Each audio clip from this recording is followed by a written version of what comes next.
Yo, what is up, guys? Welcome back to F1 Esports. And it's been a while since I've uploaded an F1 Esports video, and that's obviously because F1 Esports was massively delayed.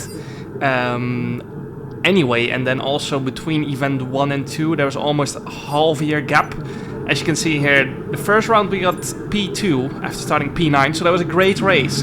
But once again, qualifying pace lacking a little bit. Unfortunately, I did not receive the footage from the first race, so we're basically starting this series in race 2, in event 2. I did receive all of the other races, so I will be going into every single race. And just like with league racing, share my thoughts and go into depth, go into analysis on how the race and qualifying went. We're going out for our first Q1 run. I've done an installation lap on the intermediates, just like in league racing.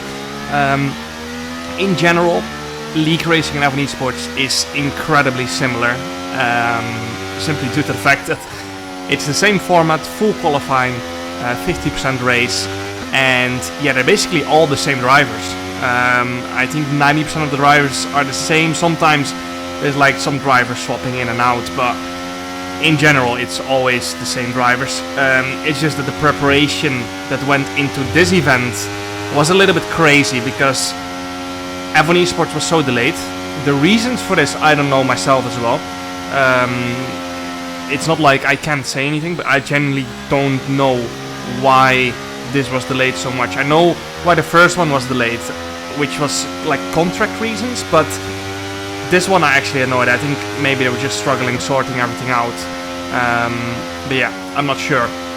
So yeah, the preparation that went into this event was crazy because we had to prepare for 6 tracks, and then the last event will be 5 tracks. And usually when we prep for races, it's for F1 Esports 3 tracks is already really intense, and now we have to do 6 tracks plus.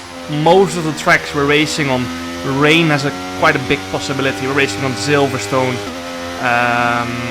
of course we're racing on Spa, Kota, and it can keep on going. They're all tracks that are very likely to have rain, and that just adds to the preparation. So yeah, league racing, we've got a full week to prepare for 1 track, and now we have to prep for 6 tracks in a very short amount of time. And not to mention, we didn't have a huge amount of notice as well. Of course, we were kind of guessing that the series was still happening from November, December until April, which is when this race happened. But we didn't have a lot of notice what was going to happen. And yeah, I think we had around 4 to 3 weeks preparation for 6 tracks. So yeah, very intense prep. Didn't have much of a life in the past 3.5 months. This game cycle has felt like it's taken ages, because I remember I started prepping for F1 23 on the beta in April in 2023. We're over a year away from that now, so yeah, this has been an intense year. But one last push and one last try. I'm trying to win another World Championship. It's been a great game for me so far. I've won PSGL on both seasons. I have won WR on both seasons. And I sometimes see people say like, oh yeah, it's not the same, people are not trying that hard, which perhaps is true to some extent, but you know, people that are in the championship fight in PSGL are going to be giving it their absolute all as well, and they're going to be trying their absolute best. And yeah, usually the people that are the top in league racing are the top in F1 Esports as well. So yeah, let's hope that we can win the championship this year as we finish our first Q1 lap. It's a 25.962, not great. My PB in Q1 is a 7.8, so we're almost 2 tenths away from that. Of course, we don't prep Q1 as much as Q3, for example.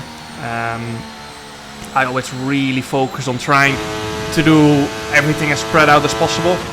Q3 is my main focus, then race, and then Q1 and Q2. So on to our last lap in Q1. Had to go out again because, yeah, as you can see with P4, And considering this is basically the first race of the year and a street track, I expected people to improve a lot from their banker lap to their second lap, simply because they're not used to the pressure, they're not used to street tracks in general, I think so anyway, as we don't really tend to race on street tracks a lot in F1 Esports.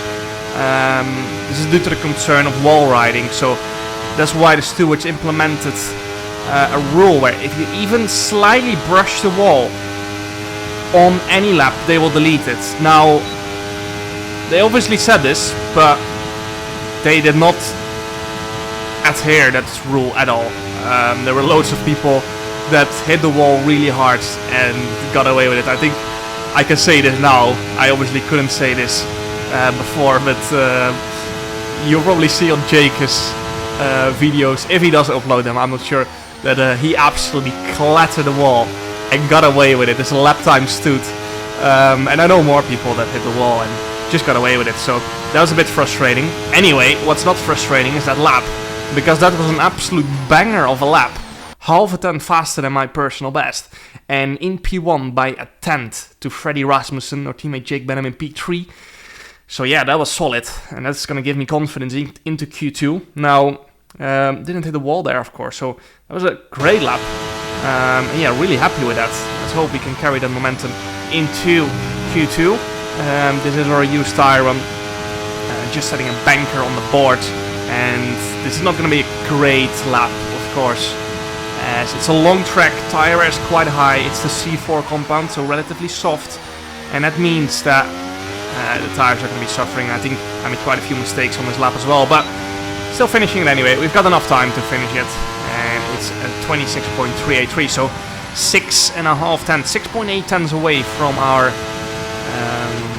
or 6.5 tenths actually, from our Q1 lap. I'm going to try and obviously improve by even more than 6.5 tenths, but at the moment we're only 5.4 tenths up. There was a small mistake in the last corner, so let's see if we can still improve anyway. Into the last corner, down to third gear. It wasn't great, didn't really get the apex there, and yeah, if you get the apex nicely, you can carry more speed onto the exit, but it is a decent lap anyway. P3, after everyone has finished the lap, because we were the very last on track, as you can see there. But this is the one where it matters. Only 2 seconds remaining as we head into turn 1, down to third gear. A bit of a moment on the entry there, and that cost us around half a tenth relative to our banker lap, so this is not a great start, and we probably have to improve. Now, what I had in the back of my mind is that I probably have to be a little bit careful. I knew I had the pace around this track, it's one of my best tracks, so I had in the back of my mind that I could not hit any walls, because that would mean we would get like a 10th place grid penalty or something like that after the session. And yeah, we have managed to find quite a bit of pace there actually, half a tenth up. You can see our back end is not really stable, and that's just how I like to set up the car. Really low in the rear ring, just yeah, to get that rotation on the F1 games. And it's perhaps not the fastest way to drive, but it's the way I'm the most comfortable, because anytime I've got an understeery setup, it might be fast and I might set a good PB with it, but in the session I just crumble under pressure if the car doesn't turn well, relatively to a perhaps slightly slower car and a slightly more riskier car.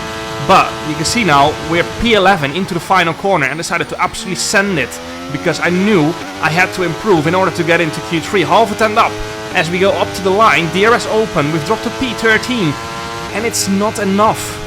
Just didn't take enough risk there. Yeah, that's frustrating, because there were quite a few mistakes in the lap, but that's just the level we're driving at. We cannot have any mistakes, and our lap was only 400 faster than our P1 lap in Q1. And yeah, it just wasn't good enough. Really frustrating, because I felt like I had such good pace on this track. Every lap I did up until this point was great. Q1 banker was alright, enough to get into Q2 probably. Then our first new tire run in Q2 was great as well, of course. P3, and our last run in Q1 was phenomenal. So yeah, this is really frustrating. Luckily for us, Jeddah is a good track to overtake. In general, it's always hard to say, of course, because it always really depends on how the race unfolds. But that's why we're going to head into the race. I think it was Freddie Rasmussen on pole in this race. Jake Benham in P8 or P9. As you can see there. Oh, Jake actually in P10 there. We're going to be starting on the hards. A lot of different strategies possible. Medium soft, hard medium, medium hard, soft medium, soft hard. All possible. And all very competitive. But the main ones are always soft medium and hard medium. You might see some people do medium soft. And it might work really well. But we're going to have to wait and see how this race unfolds. Because depending on how the race unfolds is also going to decide what strategy is going to be best. So yeah, hard medium it is for us. Hard soft could be a possibility. But yeah, I felt like hard medium was going to be the better one. I needed the tires at the end of the race. So here we go then. Round 2 of the F1 Esports Series. We're second in the championship, but we are on the back foot heading into this race. Starting P12, it's lights out. And away we go for round 2 of the F1 Esports Series. We've got a medium runner on our outside. We go down the inside here. Nicolas Longe moving up to P10. Jake having a massive oversteer moment. And we're going to go down the inside of Alvaro Carreton and slightly down the inside of our teammate, who obviously helps us a little bit to get that move done. But Jake nearly lost the backhand there, and now we need to catch back up to the train ahead, which are all basically soft runners apart from maybe 1 or 2 guys, so not ideal. We're going to have to push here a little bit to stay ahead of Jed Norgrove. We're going to go to the middle of the track, so he can go around the outside, but he's on the medium, so he is going to have slightly more pace, and I decided to let him go, not waste too much of our battery. We've got Alvaro next, might not fight him too hard as well. Jed Norgrove making some mistakes ahead of us. And yeah, using a bit of my battery to defend from Alvaro right behind us. But yeah, this is a difficult scenario because you kind of don't want to let him by, but at the same time, you're basically fighting a losing battle. You can see Alvaro going down the inside, and I decided, you know what, we will get you back later in this race. He's probably thinking the same as well. So decided not to fight this one too hard and save our battery for later on in this race. Maybe Alvaro and Jet can make some moves up to the hard runners and some of the soft runners. I think the mediums in general on most tracks are the strongest compound on F1 23. Maybe on some tracks it's the hards, but in general the softs are not great. They're just great to get some track position in the first 2 laps of a race. So yeah, on to lap 2 we go. Hard runners behind us. We actually got Ruben Pedreno now in lap 6 behind us. He's on the mediums as well, but his advantage is fading away relative to our hards, of course. I reckon they're still going to be faster until like lap 10, lap 11, but it's probably not enough to make a move. And now we're going to turn on the overtake button to try and have a go on Alvaro Carreton, who had a huge mistake in that S section, hitting the wall and perhaps picking up some damage. I wasn't sure at the time. As we get a beautiful switch back here, decided not to go side by side into the next corner because that's quite risky. We're on 80% battery and it looks like we've got absolutely great pace at the moment. Alvaro struggling to keep the backhand stable. Yeah, I was feeling super confident in the race once again, which has been kind of the whole story of me on F1 23. Whenever the tires tend to fall off, I'm just really comfortable as the car gets more loose. Especially on tracks where the rear tire wear is high, it's just, I feel at home, basically. So, on to lap 7 we go then. Jake really putting pressure on Jed Norgrove. Or Harcher only becoming faster and faster. And Jake is trying to make some positions back up that he lost. I think Nicolas Longe is trying to do the same, as he has some soft runners out of him. And yeah, those soft runners obviously starting to struggle more and more relative to the hard runners. So Jake and Jet going side by side into the next left-hander. That's quite a tricky one. Not a great place to go side by side. You can see Jake struggling with the backhand as well. Having to back off a little bit there to not run into the back of him. You can see we're struggling now as well as the tires are starting to drop off, especially in dirt here. The car becomes a lot more unbalanced as you lose downforce. Lap 13 then. A lot of soft runners have boxed, obviously.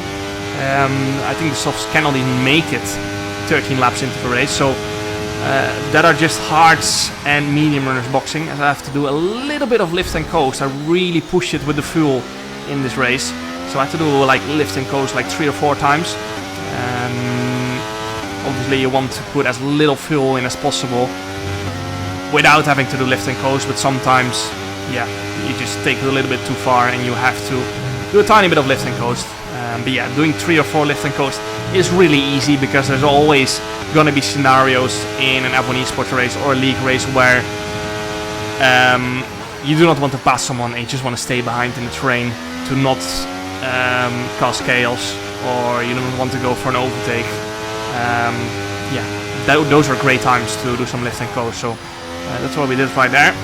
We started on minus 0.24 laps of fuel, now we're on plus 0.03, but I had to keep in the back of my mind that there might be laps where I'm not going to get any DRS, might be even multiple laps, and those are the laps where you will be losing fuel relative to that 0.0 delta, so we're looking to try and go for a move soon on Jet Norgrove. The mediums are starting to work pretty well. Now, I was just going to do box opposite to these guys ahead. Josh Doe, Jet Norgrove and Ismail Fassi.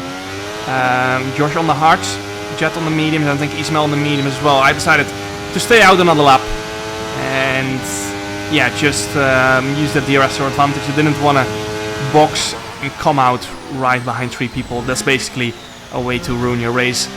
Decided to stay out one more lap and get a tire advantage, and then we can attack the last 10 laps of the race to the absolute limit. Now, there was quite a bit of chaos going on behind us, or at least in the lead train, because you can see Freddy Rasmussen is having a massive gap to the next lead train, and that was because there was some massive chaos going on, people getting damaged, people holding each other up, and you can see the gap. Freddy 3-4 seconds ahead of Lucas Blakely and Thomas Ronar, so he's got this race packed up basically. You saw in the first round of the championship. If you haven't, make sure to go and check it out on the F1 channel. It happened back in November. If there's a 2 or 3 second gap, it is incredibly unlikely that any driver on the grid can make that back up on equal terms.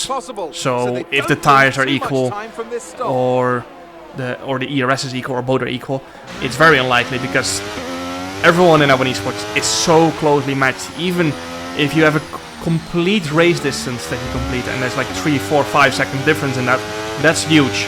You don't see that often between teammates. And yeah, Freddy, especially someone like Freddy, who's arguably the best, or one of the best F1 Esports drivers ever, is not going to lose 3-4 seconds on a race distance, especially on a track where he got pole position. So yeah, he's got his race packed up. We can get a maximum of P2 here at this point, so that's what we're going to be trying to do. P2 would be an absolute crazy result from P12 on the grid. As Barry ahead of us was one of the people who got wing damage. And yeah, I reckon Barry is the fastest driver on this game. And yeah, now he's gonna get no points. And that's just how F1 Esports is, because it's always so close. It's always racing in trains. You're just so easy to pick up damage, you know, and that's what happened to him here, and he's gonna get 0 points, that's for sure. He's holding up us a little bit because we're obviously title rivals. This is a very normal thing to do. It's very frustrating, but yeah, he kept it clean, very clean. I think that's a great way to do it, you know. If you hold someone up like a rival, you can do it, but you have to keep it clean, and that doesn't obviously always happen. Another person up ahead having damage is Alfie Butcher, also someone who was at the top of the grid in Q3 and getting 0 points. So those are 2 free positions for us basically, and 2 people that are, yeah, very close to us probably at the end of the year in the championship, because they are phenomenal drivers, but they're gonna get 0 points now, and that's so important in a championship like this. You have to balance out performance to, how do you say, consistency. Of course, if I have to put myself on the scale there, I'm very often too careful, not taking enough risk. But yeah, it's hard. If you never take any risk, you're not gonna get any points. And yeah, you saw in Q2 where I was too safe. I'm not taking enough risk. Obviously, I'm someone who always picks up a lot of points. I'm like very often P5, P6, P7, and that's great for the championship. But yeah, I think sometimes I have to be more aggressive, kind of be a bit more of a lunatic in qualifying sessions. And yeah, it's very hard to balance out. And yeah, I think Senna explained this very well already, like 20 years ago, that you have to pick the right moments on knowing when to push, when to be careful, when to save tires, when to not go for an overtake, etc., etc. And that's just the hard part about racing. I think I've been getting it right a lot over the past few years, but yeah, perhaps going into this event I was a little bit too careful, especially in qualifying. I think in qualifying, yeah, as I said, I just need to be thinking a little bit less and just get my head down and not think about the consequences of getting a lap invalidated or something like that. So yeah, it is hard. Back to the race. Nothing much has happened. We've got Alvaro Carreton behind us on the softs. Alfie Butcher has retired from this session because his race was obviously over. And we're gonna try and go for a move on Ulas Ozildrim. I'm not sure when he boxed actually, but yeah, it was definitely earlier than us. We definitely qualified ahead of him. And we need to try and go for a move here. We got fresh tires. And we need to get past now. Because the faster we get past those guys, the faster we get to the people who are on even more worn tires. And the easier this race becomes for us. And we go around the outside of Ulas into the last corner. We go around the outside, which gives us more momentum down the main straight. And we're going to have to use a lot of our battery here to get past into turn 1. We're going to go around the outside. And we get tapped a little bit. So into the right hander, we sent a little bit wide. We go a little argy-bargy. It's 3 wide now. I'm trying to leave enough space for both. But up to P13 we go. Alvaro behind us on the softs actually has been very patient. I think he's just trying to follow us, not to fight us. And yeah, just trying to follow us through the field up to the front. I think Alvaro started 1 or 2 positions behind us, so he's just trying to get some points as well in this race. Now Ruben Pedreño up next. He has a 3-second time penalty. I'm not sure for what. It might be removed, of course. And yeah, you can see there on the tire indicator we're on 14%. I think so, if I saw that correctly. Now at 19% is when you hit the first cliff and you start losing around the second per lap. So we need to try and get as much moves done before that. And we're around 1.5 lap away from that. So we need to pick our battles right and consistent. Even after the cliff, we're obviously still going to have quite a bit of a pace advantage, especially to that first lead group. And we go down the inside of Jet Norgrove. He's on the softs. He's definitely hit that cliff already. So we have a tire advantage for the next 1.5 laps.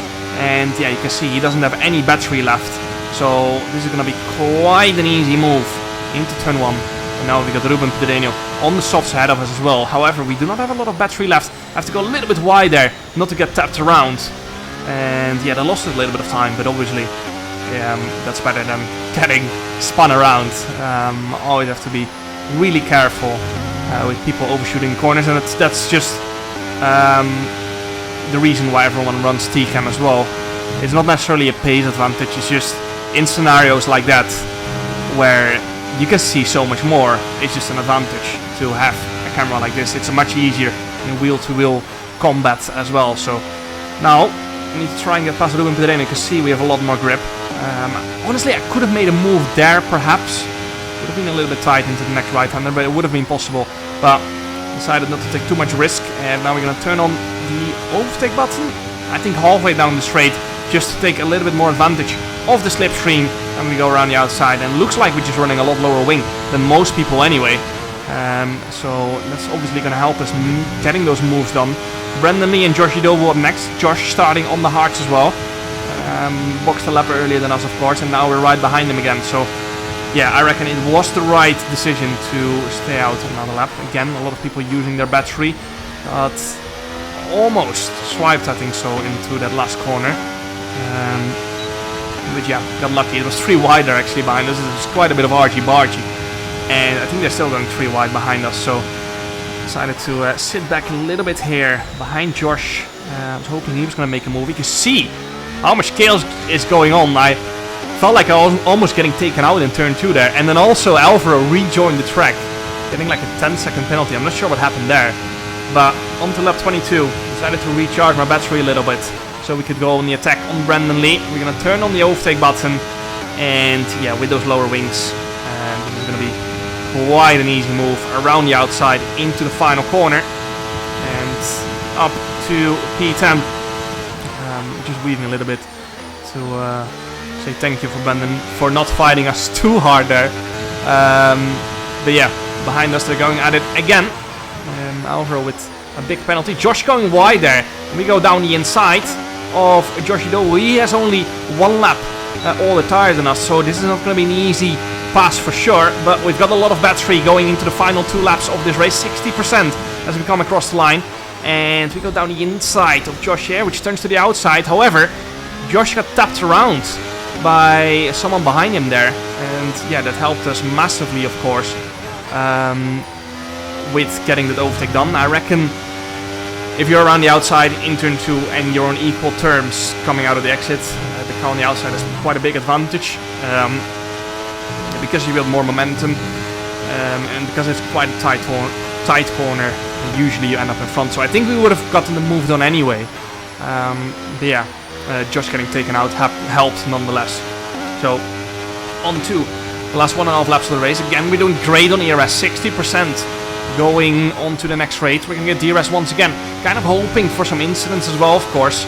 As you can see on the mini-map, Freddy with a huge advantage, around 5 to 6 seconds, I think so. This might be one of the biggest winning margins in F1 Esports history, I think so. I think Brandon Lee and Danny Bresnay had quite a few big ones back in 2018. I remember there was a 2019 race in Hockenheim, my first win, where I had like a 3 or 4 second margin win as well. Fabricio makes a massive mistake, taps Wilson on the side, and that helps us because for some reason Fabricio is ghosted, and it just helps us getting past. Now into turn 1 we go, down the inside of Nicolas Longue. Down the inside we go, he's slightly ahead. Into turn 2 he goes down the inside of Wilson. I have a huge snap as well. I've got someone on my inside, Ruben Pedreño there. And yeah, Fabricio got really unlucky. He was ghosted there because I think we would have not gotten the move done. I think it's absolutely ridiculous ghosting is enabled in F1 Esports. I think it looks ridiculous. I think it's unfair in many instances. But yeah, we got lucky this time around. However, we have to go get on with the race. P8 it is, so we are 4 positions up. We're going to go on the attack on Nicolas Longue. We go around the outside into the long left hand. He leaves us the space, and that's going to turn to the inside for the next one. We have to be careful not to outbrake ourselves here. Very easy to do, and then crash into Wilson, but I had that in the back of my mind. I made a mistake a few seasons ago on F1 2021 or F1 22 on Tino Naukarina, I think so, or Chanakinsi. And yeah, basically took 2 people out of the race there. So I had that in the back of my mind to not make that exact mistake. And now we're going to go on the attack on Wilson, huge, into the final corner. We're going to turn on the burners. And yeah, you can actually see I stopped because I saw that we were not going to get him. And I just decided, you know what, we're just going to save it for this final little straight. In case there was going to be a little incident. Nothing happened though. And we're going to come home in P7. Not a great race for me. Not a great race for the championship. And yeah, this was just all down to a bad qualifying. I got a little bit stuck behind Jake in the opening stint, which I think harmed our race a little bit. But yeah, there was just not enough chaos, I think so, for us to really make a lot of progress. I feel like pace was phenomenal, but yeah, just couldn't do anything. Just not a good qualifying, and that just hurt our race again. And yeah, perhaps not a perfect race, of course, but I think even if in a perfect race, we're getting like P2, P3 maximum there. We are not far away from the podium positions, of course. I think only like a second or 1.2 seconds. We can see that in a moment, but not a great race. It's still P7, still good points. but we want to get more points. We're now on 24 points. Freddy on a lot more. He obviously scored 25. If you win, you get such a big point haul relative to P2, P3, P4. Because as you can imagine, the gap between P2 is the same, or P1 and P2 point-wise is the same as basically P2 and P5 almost. So, yeah, not a great day for us. Freddy 26 points actually, because he got pole position. Since this year, we're getting pole position points as well. So if you get pole position, you get 1 point. If you get the fastest lap in the top 10, you get a point as well. So, yeah, not a great race for us, and very disappointing in my opinion, because this was, I felt like one of my stronger tracks going into it, and we only got P7. So yeah, very disappointing. I've won many league races on this game around here, and I just didn't do good enough in the actual qualifying session. Or actually, I was doing great, but yeah, if you just mess up one important lap, it's over. You're out in Q1 or Q2. And that's so difficult about it. But yeah, you can see there, we were only 9/10 away from P2. Freddy winning by 5.5 seconds. Phenomenal race from him. Once again, showing that he is one of the very best, if not the best. So I hope you guys enjoyed. Make sure to like and subscribe. And see you guys next time for more F1 Esports videos. Ciao. I'm in the AMG, no bitch, you